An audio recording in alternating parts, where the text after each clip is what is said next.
네, 이번엔 최신 자동차 기업 소식 전해드리겠습니다. 차차차 시간인데요. 오늘 함께해 주실 박수림 씨 그리고 자동차 전문 기자 장진택 기자 어서 오세요. 반갑습니다. 네, 반갑습니다. 차차차 시간입니다. 오늘은 어떤 자동차 기업 소식입니까? 네, 최근에 글로벌 완성차 업체들이 가장 주목하고 있는 분야가 바로 PBB입니다. 이 PBB는 목적 기반 차량이라는 뜻으로 말 그대로 사용 목적에 따라서 맞춤형으로 설계되고 제작된 차량을 말하는데 기존의 자동차가 기성복이라면 PBB는 맞춤형 정장이라고 할 수 있는 거죠. 네, 실제로 이 PBV 시장은 이 점차 규모를 공격적으로 늘려가고 있는데요. 2020년에 32만 대 수준에 불과했던 요 글로벌 PBV 이 시장 규모가 올해는 130만 대, 그리고 2030년이 가면은 200만 대에 이를 것으로 전망하고 있습니다.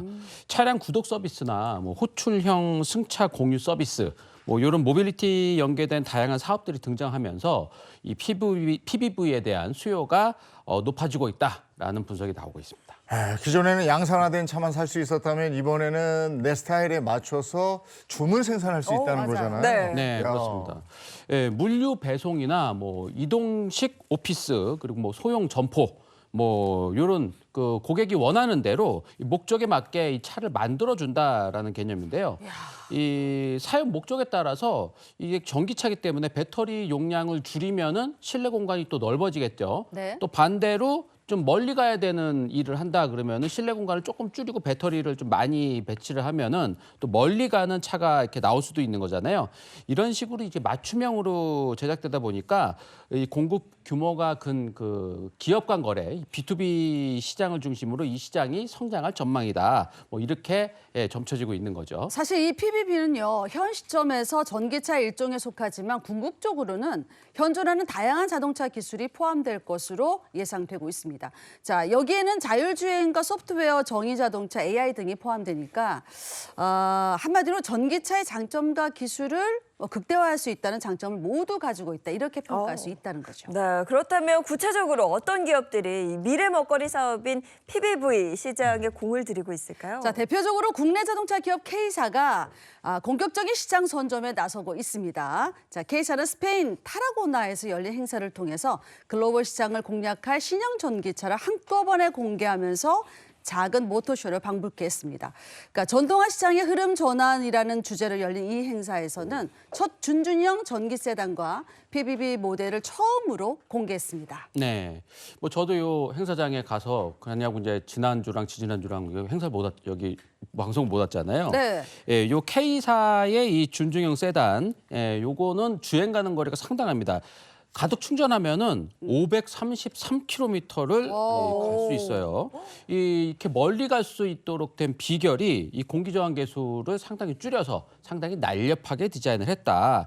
이 공기 저항 계수가 0.23이라고 하는데 이 숫자가 낮을수록 공기 저항을 덜 받아서 이 전기 자동차의 경우는 이제 공기 저항이 적게 받아야지 멀리 갈 수 있는 거거든요. 네. 예.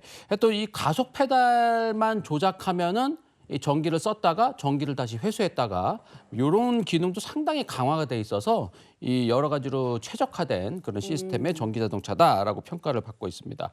이 K사는 우리나라에도 이 모델을 발표할 예정이고 또 유럽은 유럽 시장에 맞게 이 뒷부분이 조금 유럽 취향으로 바뀐 이 모델로 또 유럽 시장을 또 새롭게 공략한다라는 전략을 갖고 있습니다. 현장에서는 목적 기반 차량이 가장 뜨거운 관심을 받았다면서요? 네, 그렇습니다. 자, K사는 올해 첫 중형 그 PBB 모델을 출시하면서 본격적인 PBB 사업에 나설 계획인데요. 자, 이 차량은 스케이트보드 플랫폼 위에 다양한 수요를 반영한 상부 모델을 체결하는 형태로 물류 배송이나 차량 호출 등 목적에 따라 모듈을 교체해서 활용할 수 있습니다.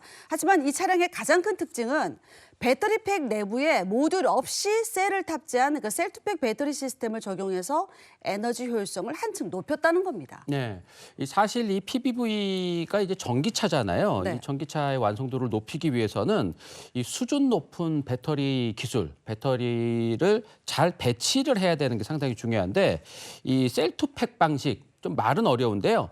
이 예전에는 배터리가 있으면은 그거를 하나로 어느 정도를 묶어서 이렇게 해가 또 모듈화를 해서 이렇게 여러 단계를 거쳐가지고 차 밑에다가 넣었는데 셀투팩 방식은 배터리 자체를 차에다가 이렇게 딱 넣는 겁니다. 그래서 배터리를 좀 더 촘촘하게 이렇게 배치를 할 수 있기 때문에 에너지 효율을 극대화할 수가 있는 거죠. 예, 그래서 이 차량의 실제 이 배터리 효율이 상당히 좋기 때문에 이 충전 시간도 줄였고요. 또 네. 배터리도 많이 들어갈 수 있었고 또 급속 충전을 했을 경우에는 10%에서 80%까지 한 30분 정도면 또 빨리 되네요. 충전이 되기 때문에 이런 여러 가지 성능적으로 상당히 올라왔기 때문에 이제 K사는 이 PBV 라인업을 본격적으로 확대하겠다고 밝히면서 올해 상반기 국내와 유럽에서 계약을 시작으로 해서 7월부터 본격적인 양산에 들어갈 예정이라고 합니다.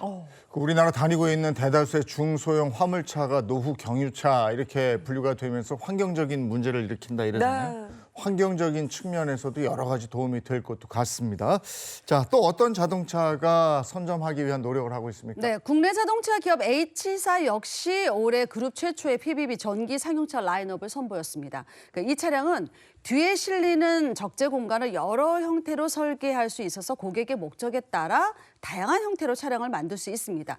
물리형 차량뿐만 아니라 경찰 작전차, 또 응급구조차, 캠핑카, 스마트팜 이렇게 다양하게 활용이 가능합니다. 실제 미국 최대 택배 업체인 F사의 한국지사는 지난달 H사의 첫 PBB를 16대 도입하기도 했습니다. 네, H사는 또 이 PBV 전용 플랫폼 또한 세계 최초로 공개를 했는데요. 이 플랫폼은 배터리 자체 하단에 배치하는 스케이트보드의 형태를 기반으로 하는데 구동에 필요한 전기 모터나 뭐 인버터, 감속기 이런 그 모듈들을 최대한 앞쪽으로 이렇게 배치를 하면서 운전석 위치를 전방으로 조금 당겨서 후방에는 아주 자유롭게 활용할 수 있도록 또 짐도 많이 실을 수 있도록 후방 공간의 효율성을 높인 것이 특징입니다. H사는 해당 플랫폼을 통해서 PBV 시장 선점에 속도를 내겠다라는 계획을 갖고 있습니다.